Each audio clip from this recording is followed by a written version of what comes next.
বিসমিল্লাহির রহমানির রহিম। সুপ্রিয় দর্শক, আসসালামু আলাইকুম। রেনিস কিচেন থেকে সবাইকে অনেক অনেক শুভেচ্ছা জানাচ্ছি। আমি যে রেসিপিটা আজকে শেয়ার করছি এটা হচ্ছে সেমাইয়ের একটা ডেজার্ট রেসিপি। সেমাইয়ের বরফি বলতে পারেন, সেমাইয়ের মিঠার টুকরা বলতে পারেন, কিংবা স্ন্যাক্স আইটেমও বলা যায়। তো যে যাই বলেন, খেতে কিন্তু অসাধারণ। তো চলে যাচ্ছি মূল রেসিপিতে। এখানে আমি 1 টেবিল চামচ ঘি নিচ্ছি, আর ঘি একটু মেল্ট করে নেব আর দিয়ে দিচ্ছি সেমাই। এখানে আমি লাচ্চা সেমাই নিয়েছি 200 গ্রাম। ঘিয়ের মধ্যে ভালো করে একটু ভেজে নিচ্ছি।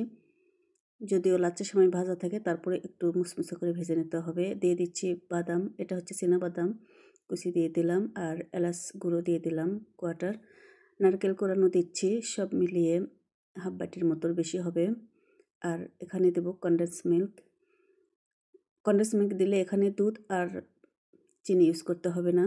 যাই হোক, আর হাতের কাছে যদি কনডেন্স মিল্ক না থাকে, চিনিও ব্যবহার করা যাবে, সাথে একটু দুধ দিয়েও এভাবে রেসিপিটা করে নেওয়া যাবে। তো এবার ভালো করে চুলার হিটটা মিডিয়াম টু লোতে রেখে ভালো করে আমি নেড়েচেড়ে মিশিয়ে নিচ্ছি, যাকে বলে ভেজে নিচ্ছি আর কি।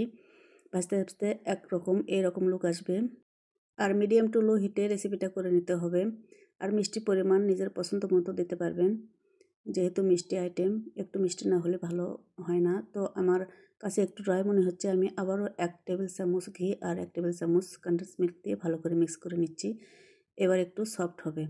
তো ভালো করে মিক্স করে নিয়ে আরও কিছুক্ষণ রান্না করে নিলাম। আর এবারে গরম গরম থাকা অবস্থায় একটা মোল্ডে আমি সেট করে নিচ্ছি।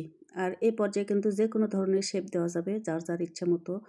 গোল শেপ দেওয়া যাবে, বরফি দেওয়া যাবে, লাড্ডুর মতো দেওয়া যাবে, যেহেতু নরম থাকে।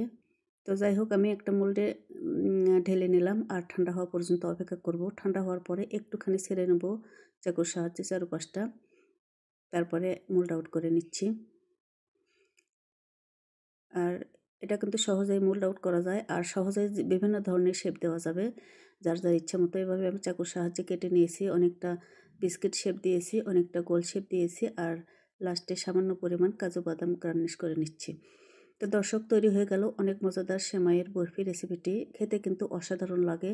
তো একঘেয়েমি দুধ সেমাই ট্রাই না করে এভাবে আলাদা কিছু রেসিপি তৈরি করলে কিন্তু স্বাদের অনেক পরিবর্তন হয়, আর খেতেও কিন্তু অসাধারণ লাগে। আর এই রেসিপিটা কিন্তু নর্মাল টেম্পারেচারে রেখে 7 দিনের মতো খাওয়া যাবে, কোনো অসুবিধা হবে না। তো দর্শক, তৈরি হয়ে গেল অনেক মজাদার সেমাইয়ের বরফি রেসিপিটি। আশা করি রেসিপিটি ভালো লাগবে। আজকে রেসিপি দেখার জন্য সবাইকে অনেক অনেক ধন্যবাদ জানাচ্ছি। আর সেই সাথে আগামী রেসিপি দেখারও আমন্ত্রণ জানাচ্ছি। সবাই অনেক অনেক ভালো থাকুন। আল্লাহ হাফেজ।